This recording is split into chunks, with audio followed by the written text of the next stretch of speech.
Hello friends, hashtag ask PS studio series में आपका स्वागत है। आपको एक्सपोर्ट इंपोर्ट रिलेटेड कोई भी क्वेरी है, वीडियो के नीचे कमेंट कीजिए, उसका आंसर मैं यहां पे वीडियो के माध्यम से दूंगा। I am Paresh Solanki, exporter and international export import trainer. यहां पे फर्स्ट कमेंट है मिस्टर उमर का। सर, एक बात पूछना है आपसे, अगर इंपोर्ट एक्सपोर्ट लाइसेंस लेंगे तो एक लाइसेंस से कोई भी प्रोडक्ट एक्सपोर्ट कर सकते हैं?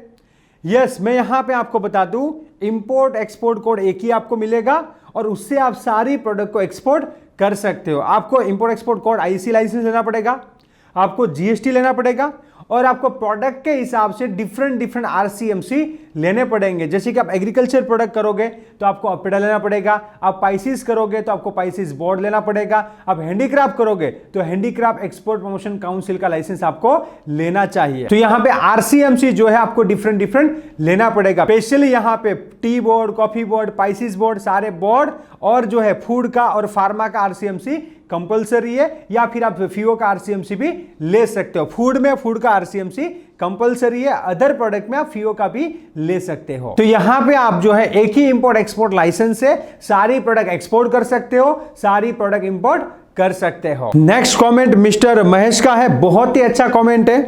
फ्रूट एंड वेजिटेबल के लिए पूरी गल्फ कंट्री में एक ही क्वालिटी और नॉर्म चलेगा या गल्फ में भी डिफरेंट कंट्री के लिए अलग अलग टाइप लगते हैं? तो यहां पे मैं आपको बता दूं, जनरली जो है गल्फ का जो स्टैंडर्ड है वो सेम है। अब यहां पे मैं आपको बताऊं, जैसे कि सऊदी अरेबिया हो गया, कतार हो गया, दुबई हो गया, उसका मोस्ट ऑफ जो है स्टैंडर्ड सेम है। कोई कंट्री का थोड़ा इधर उधर स्टैंडर्ड हो सकता है। मेनली यहां पे गल्फ कंट्रीज के अंदर जो है पैकिंग थोड़ा डिफरेंट होता है कंट्री के हिसाब से। जैसे कि कोई कंट्री में 2 किलो का बॉक्स जाता है तो कोई कंट्री में 3 किलो का बॉक्स जाता है। वही प्रोडक्ट का कोई कंट्री में 4 किलो का बॉक्स जा सकता है। जैसे कि मैं ऑनियन की बात करूं तो ऑनियन जनरली मैश बैग में एक्सपोर्ट होती है। तो यहां पे जो है कोई बायर आपसे सऊदी में 9 किलो का बैग मांग सकता है, कोई बायर आपको 10 किलो का बैग मांग सकता है, कोई बायर आपको 15 किलो का पैकिंग का बैग मांग सकता है, कोई आपसे 20 किलो या 25 किलो का पैकिंग का बैग मांग सकता है। तो जनरली गल्फ के जो है फूड के वगैरह के स्टैंडर्ड जनरली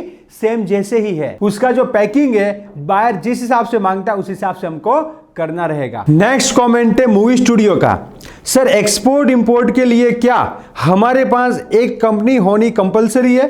क्या बिना कंपनी के आईसी नंबर ले सकते हैं क्या? तो यहां पे मैं आपको बता दूं, देखिए, आपको प्रोफेशनली अच्छी तरह से बड़ा बिजनेस करना है तो यहां पे आपको कोई एक कंपनी बनानी पड़ेगी, जैसे कि proprietorship company, partnership company, LLP company, private limited company और ओपीसी कंपनी। इसमें से आप कोई भी कंपनी एक बना लीजिए और उसका जो है आप करंट बैंक अकाउंट खुलवाइए। उसके बाद जो है आपको इंपोर्ट एक्सपोर्ट लाइसेंस मिलेगा और उसके बाद आप एक्सपोर्ट कर सकते हो। देखिए, लीगल एक्सपोर्ट करना है तो आपको इंपोर्ट एक्सपोर्ट कोड चाहिए। अब आप इंपोर्ट एक्सपोर्ट कोड जो है सेविंग अकाउंट पे भी ले सकते हो, गवर्नमेंट इसमें मना नहीं करेगी। बट जब भी आपको बिजनेस करना है तो सेविंग अकाउंट में बिजनेस नहीं करना चाहिए।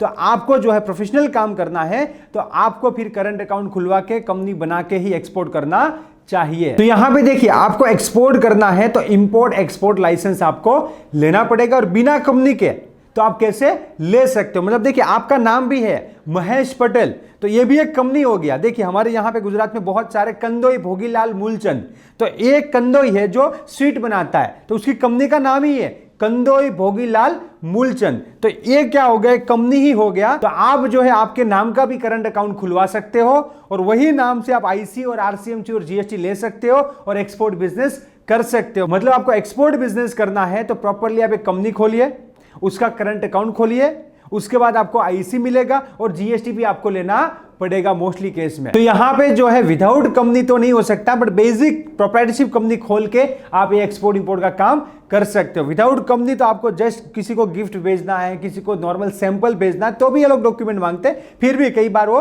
छोटा सैंपल चला जाएगा, एज ए गिफ्ट वो चला जाएगा। बट आपको बिजनेस करना है, प्रोफेशनल बिजनेस करना है, बड़ा बिजनेस करना है तो कंपनी आपको खोलनी चाहिए। आप स्टार्टिंग लेवल पे हो तो एक प्रोप्राइटरशिप कंपनी खोलो और काम शुरू करो। नेक्स्ट कमेंट है एस दास का।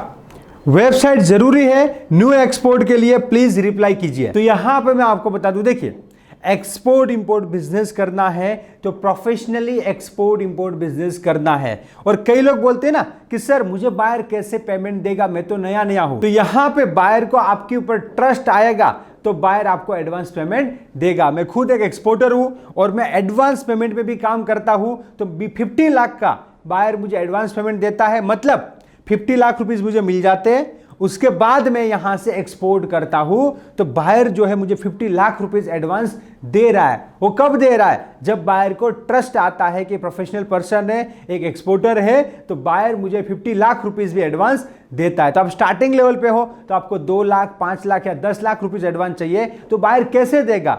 आपके ऊपर ट्रस्ट आएगा। तो अब ये ट्रस्ट कैसे आ सकता है? तो आप एक प्रोफेशनल एक्सपोर्टर हो, आपके पास पूरे licence and document IC, RCMC, GST वगैरह है, आपके सोशल मीडिया प्रोफाइल है, आपका वेबसाइट है।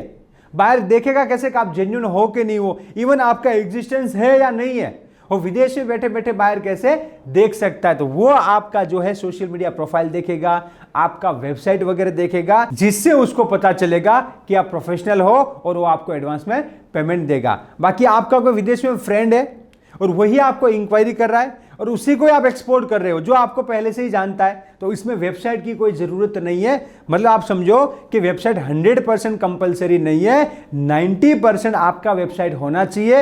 इफ यू आर एक्सपोर्टर और you want to become exporter और you want to become professional exporter, तो प्रोफेशनल एक्सपोर्टर का और प्रोफेशनल बंदे का वेबसाइट होना चाहिए। तो 10% में कंपलसरी नहीं है, विदाउट वेबसाइट भी आप एक्सपोर्ट कर सकते हो, इसमें कोई प्रॉब्लम नहीं है, कंपलसरी नहीं है। But if you are professional तो आपके पास वेबसाइट होना चाहिए। नेक्स्ट कमेंट है ढोलकिया गौतम का।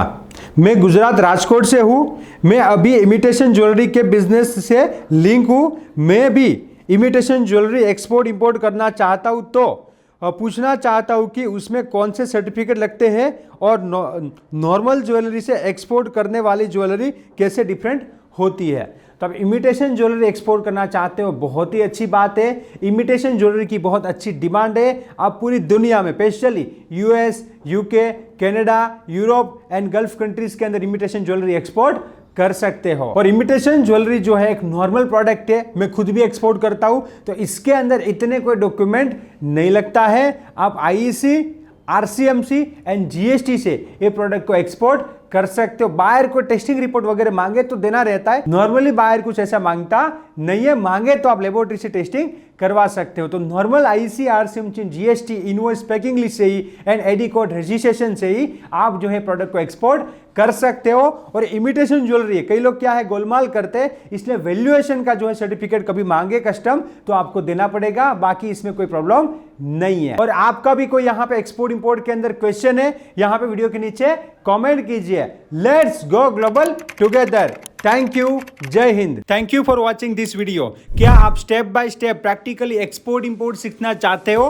Then join advance level export import practical training, everything about export import, जिसके अंदर 100% एक्सपोर्ट इंपोर्ट सिखाने का गारंटी है with life time support. To registered call now. Let's go global together. Thank you.